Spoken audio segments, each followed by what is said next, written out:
Meeting here yesterday, ZANU-PF was holding what it was calling consultative meetings in the provinces, and their offices were at some other place. And so there was that. So I feared that there might be an ugly confrontation between our membership and the police. So I came in between and said to our members, please, let's just go back, we hear one. And they couldn't give me a chance to have a conversation with them. And they fired shots in the air, which scattered everyone. And then they came for me. They started beating me up, left, right, and center.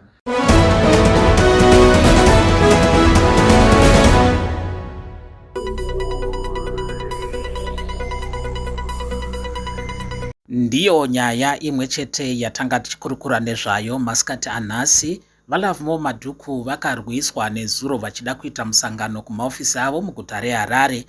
Apo anoti vamwe varume vakauya pamwe chete nemapurisa vakapakata zvombo zvakasiyana-siyana izvo zvakashandiswa kurova Valavmo Madhuku nechikwata chavo. Panguva ino regai tinzwe Valavmo Madhuku vachitsanangura mupress conference yavaita masikati anhasi muguta reHarare. I should also welcome you all and indicate our appreciation and the fact that you've been able to come at short notice. This is the NCA headquarters, NCA head office. What I want to do is two things. The people you are seeing are our leaders. What I want to do, two things. First, to give an accurate account of what happened yesterday. Then secondly, indicate what the position of the organization going forward is. So two things. What happened yesterday, and then what is the way forward from the NCA position. Yesterday we witnessed, barbarism at its best. We had a meeting here. We meant to have a meeting, a consultative meeting of the NCA organs, drawn from all parts of the country, including Harare. The purpose of our meeting was to discuss our strategies of opposing Constitution of Zimbabwe Amendment number 3. It was not a meeting to say, are we in support or are we not in support? It was a meeting knowing very well that our position is fixed. We think it's nonsense that should be rejected and that we should campaign against it. So we were meant to discuss the strategies of how to go about our opposition. Because it was an internal meeting consisting of the leaders of the organization, in terms of the law, and the law is very specific, when a political party is holding such a meeting of a consultative nature, of a structure, of a board that is set out in terms of its constitution, that political party need not notify the police under MOPA. That was also even the position under COSA. And in addition to that, where you are having a meeting within your premises, and I think all members of the media, you can see, where a closed place, the only place that is open is the gate, but which is closed with, this is a private place, owned by the NCA. The government knows, you go to the government, you go to the deeds registry, you will see that this property, 348 Heritage Table, Bumbiro House, you will see that this property is owned by the NCA, who are the owners of this building. So they know that. And so in that kind of private environment, you don't notify the police. And you shouldn't, because the law does not require you to do that. And we have never done that in the past, and we will not do it in the future. So we were having our meeting with the tents that you saw going out. Then the police came. They had done that 2 days earlier when they abducted our members at the meeting that they held here. I'm sure that is already in the public media. And they parked the 2 vehicles outside. Then they were entertaining other vehicles that were not marked as police vehicles, but without number plates. And these people will come in and out. Those persons were actually also members of the police or a security establishment, with a very clear coordination between them. When the meeting was about to start, in fact, someone was making an announcement in the tent that we are waiting a few minutes so that we can now start. Other people who were still arriving from Harare will join us in. They thought the meeting was kicking off because there were people there. Then they forced their way at the gate. There were people at the gate, the members that were ushers there.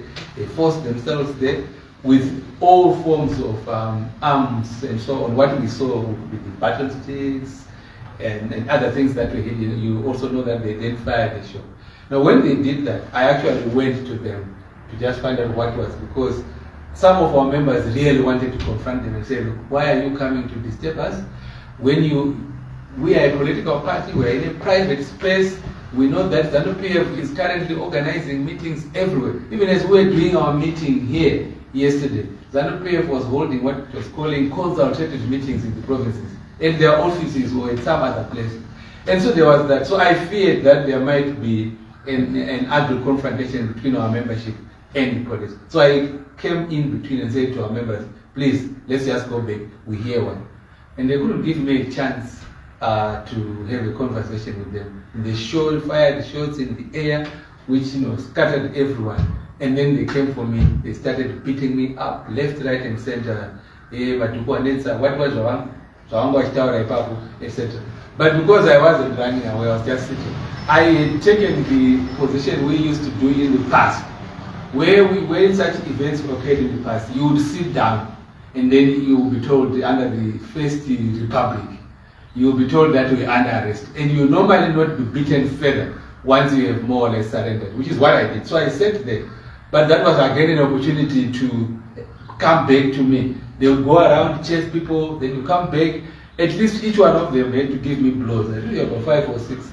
Like they'd arrange that you can't go away without beating this person. They're beating all over. And then you go to our members who were beaten, other members who wanted to come to me to get my phone and so on. You have effort who was there and so on, who also suffered just because he wanted to come to the aid. So it is that unprovoked attack, which then left 17. Now that's the number. 17 of our members injured, all sorts of injuries. I think you are aware of that. We then took them to 2 medical institutions.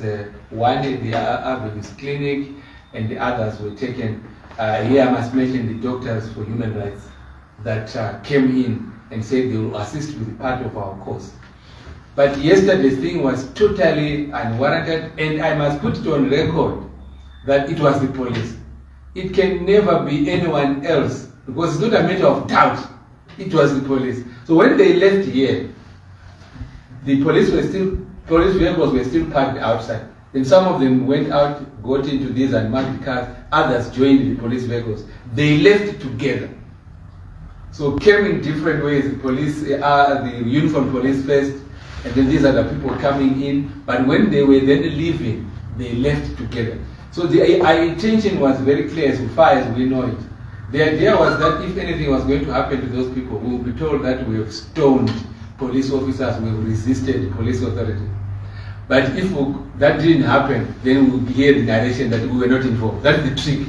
The trick is that if they get away with just simply torturing you and so on, without them receiving any blows in return, the police will say we don't know who they were.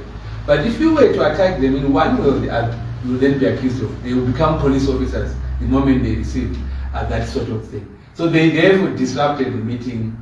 They beat us up, as you saw, but all our members were then treated.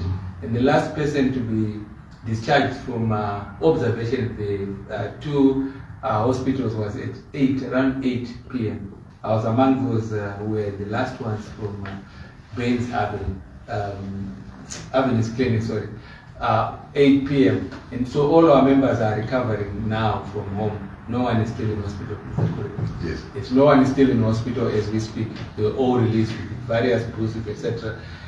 I have seen a purported statement from the Zimbabwe Republic Police, which says that the NCA made an application, or they notified us, and then we responded to say that there were irregularities, and then they went ahead with an assignment meeting.